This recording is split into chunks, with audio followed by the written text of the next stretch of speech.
Hi all, నేను మీ శ్రీని. ఒక burning topic గురించి మీతో డిస్కస్ చేయడానికి మేము ముందుకు వచ్చాను అనమాట. ఈ విషయం గురించి అసలు నేను మాట్లాడతాను, ఒక వీడియో చేస్తాను అని కూడా నేను ఊహించలేదు, కలలో కూడా అనుకోలేదు. కానీ కొన్ని పరిస్థితులు నన్ను ప్రలోభ పెట్టాయన్నమాట. నా బుర్రలో ఉన్న పురుగు తొలిచి నన్ను ఈ వీడియో చేయమని చెప్పింది. మన సమాజం ఎటుపోతుంది, మనం ఎలాంటి సమాజంలో ఉంటున్నాము, ఒక వ్యక్తి యొక్క లక్షణాలని, వ్యక్తిత్వాన్ని ఇష్టపడి మనం ఆ వ్యక్తిని ఫాలో అవుతాము. మనము ఆ వ్యక్తిని ఆరాధిస్తాము. ఒక ఫ్యాన్గా ఒక హీరోని ఆరాధిస్తాము, ఫాలో అవుతాము. ఎందుకు? ఆ వ్యక్తి అంటే ఆ హీరో యొక్క వ్యక్తిత్వం మంచిగా ఉంటుంది, అతని లక్షణాలు కరెక్ట్గా ఉన్నాయి అంటే మనం కూడా అతని అడుగుజాడల్లో నడిస్తే మన వ్యక్తిత్వం బాగుంటుంది, మనం కూడా సమాజంలో మంచి పేరు తెచ్చుకుంటాము అన్నది మెయిన్ ఇంటెన్షన్ అనమాట. ప్రతి ఒక్కళ్ళు ఆలోచించే విధానం అలాగే ఉంటుంది. అంటే నువ్వు పాజిటివ్ వేలో వెళ్ళాలనుకుంటే ఒక మంచి లక్షణాలు ఉన్న, మంచి వ్యక్తిత్వం ఉన్న వ్యక్తిని ఫాలో అవ్వాలని చెప్పి. అలాంటి సందర్భాలలో నువ్వు ఒక వ్యక్తిని బాగా ఆరాధిస్తున్నప్పుడు ఆ వ్యక్తి సమాజంలో పనికిరాని, సమాజంలో చెయ్యకూడని పనులు చేస్తున్నాడు అని తెలిస్తే నువ్వు ఎంత ఆవేదనకు గురవుతావు, అంటే నీ మైండ్ సెట్ ఏ విధంగా ఉంటుంది. అలాంటి మైండ్ సెట్తో నేను ఈ వీడియో చేస్తున్నాను. నేను కొన్ని విషయాలు కొన్ని రోజులు బట్టి చూస్తున్నా, ఏం జరుగుతుంది అసలు, ఏంటిది అని ఆలోచిస్తున్నా.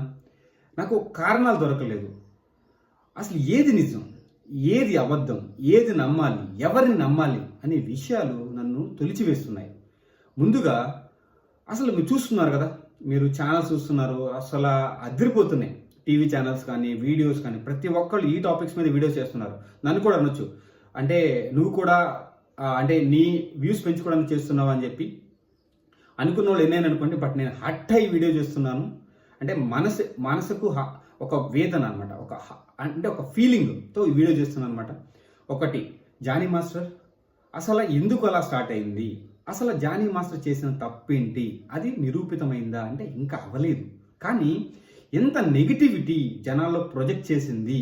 ఒక అమ్మాయి తనని జనాల్లో హీనంగా చూసుకోవాలి అని అనుకోదు కదా. అంటే ఆమె చెప్పేది నిజమా? కానీ నమ్మాలా? ఎలా నమ్మాలి? అంటే జానీ మాస్టరు ఎంత మంచి వ్యక్తిగా జనాల్లోకి వచ్చాడు. అంటే జానీ మాస్టర్ని ఇష్టపడే వాళ్ళు ఎంతమంది ఉన్నారు. వ్యక్తిగా అతని వ్యక్తిత్వాన్ని చూసి, అతను స్ట్రైట్ ఫార్వర్డ్నెస్ని చూసి, అతని జనసేన పార్టీలో కూడా అతని ఇంపాక్ట్ ఎంత ఉంది, ఎంత మంచిగా జనాల్లోకి వెళ్ళి తన వ్యక్తిత్వాన్ని నిరూపించుకున్నాడు. అలాంటి వ్యక్తి మీద ఇలాంటి ఆరోపణలు రావడం చాలా బాధాకరం. ఎంత నిజం అనేది పక్కన పెడితే జనాల్లోకి ఎంత నెగిటివిటీ ప్రొజెక్ట్ అవుతుంది. అమ్మాయి రాంగా, అబ్బాయి రాంగా, లేదంటే అసలు ఏమి జరిగాయి బ్యాక్ ఎండ్లో అనేది ఇంకా నిరూపితం అవ్వాలి. అది మేబీ కొన్ని రోజుల్లో తెలుస్తుంది. బట్ ఇలాంటి విషయాలు చూస్తున్నప్పుడు మనం ఎంత హర్ట్ అవుతాము.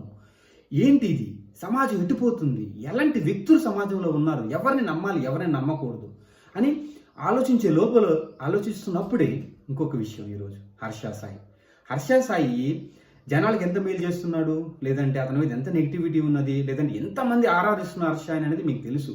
హర్ష సాయికి ఎంతమంది ఫాలోవర్స్ ఉన్నారో మీకు తెలుసు, ఎంతమంది దేవుడిగా ఆరాధిస్తారో తెలుసు. అంటే అతను చేసే హెల్ప్కి, అతను బ్యాక్ ఎండ్లో ఏం జరుగుతుంది, మనీ ఎలా వస్తుంది అనేది పక్కన పెడితే, బట్ అతను చేసే సేవా కార్యక్రమాలు చాలామందిని అంటే తనని ఇష్టపడేలాగా చేశాయి. అంటే ఫ్యాన్స్ని క్రియేట్ చేసుకున్నాడు, ఒక ఫ్యాన్ వరల్డ్ని క్రియేట్ చేసుకున్నాడు.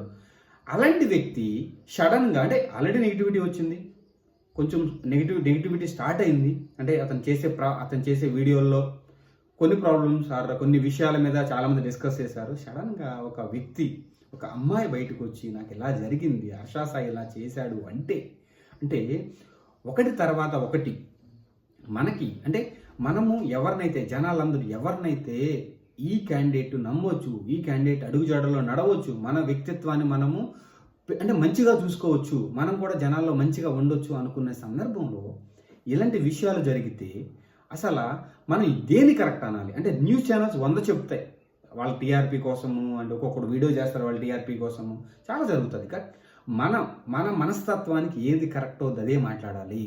జానీ మాస్టర్ని నేను ఇంకా ట్రస్ట్ చేస్తున్నా, హర్ష సాయిని ఇంకా ట్రస్ట్ చేస్తున్నా. అంటే ఒక వేలో ట్రస్ట్ చేస్తుంది. ఎందుకంటే ఇంతమంది ఫ్యాన్ ఫాలోవర్స్ని పెట్టుకున్న వ్యక్తి అంటే అంత పెద్ద తప్పు చేస్తాడా అన్న ఒక క్వశ్చన్ నన్ను తులిచేస్తుంది అనమాట. ఇంకా మున్ముందు ఈ విషయాల గురించి నేను మాట్లాడదలుచుకోలేదు. మాట్లాడాల్సిన అవసరం వస్తే మాత్రం అది దురదృష్టకరం. ఎందుకంటే ఇలాంటి విషయాలు మన సమాజంలో, మన సంస్కృతిలో జరగకూడదు అన్నది నా ఉద్దేశం అనమాట. ఇది చాలా హార్ట్లో అంటే హార్ట్ నుంచి వచ్చిన హృదయంలో చాలా బాధ ఉంటేనే ఈ వీడియో చేస్తున్నాను. దీన్ని మీరు ఎలా తీసుకుంటారు అనేది ఒక పక్కన పెడితే, నేనైతే నా నా వ్యూస్ని, నా పాయింట్ ఆఫ్ వ్యూని, అంటే జనాల్లో ఉన్న నెగిటివిటీని ఎంత తగ్గించవచ్చు, అంటే జనాలు ఇంత నెగిటివిటీ వెళ్ళిపోవడానికి కారణమైన ఈ విషయాల మీద మనము ఎంత తక్కువ మాట్లాడుకుంటే అంత. న్యూస్ ఛానల్స్ కూడా దీనిని ఒక చిన్న టాపిక్గా వదిలేస్తే బాగుంటుంది. వాళ్ళ పర్సనల్గా వదిలేసి వాళ్ళు దాన్ని ప్రూవ్ చేసుకుంటారు, వాళ్ళు బయటకు వస్తారు, మాట్లాడతారు. దాన్ని మీరు ఒక లెవెల్కి తీసుకెళ్ళి వాళ్ళ లైఫ్ని స్పాయిల్ చేస్తున్నారు. వీడియోస్ కానీ మీడియా, మీరు మీ పాయింట్ ఆఫ్ వ్యూ ఎలా ఉందో నాకైతే తెలియదు. ఒక మీడియా ఒక విషయాన్ని ఇంత డ్రాక్ చేయడం కరెక్ట్ కాదు. నాకైతే చాలా హర్టింగ్గా ఉంది ఈ విషయాలు చూస్తున్నప్పుడు. ఏ సమాజంలో బతుకుతున్నావురా, ఎవరిని నమ్మాలరా, ఎవరిని నమ్మకూడదురా అని. చూద్దాం ఏం జరుగుతుంది, ఏది బయటకు వస్తుంది చూద్దాం. Srini, thank you, signing off, bye.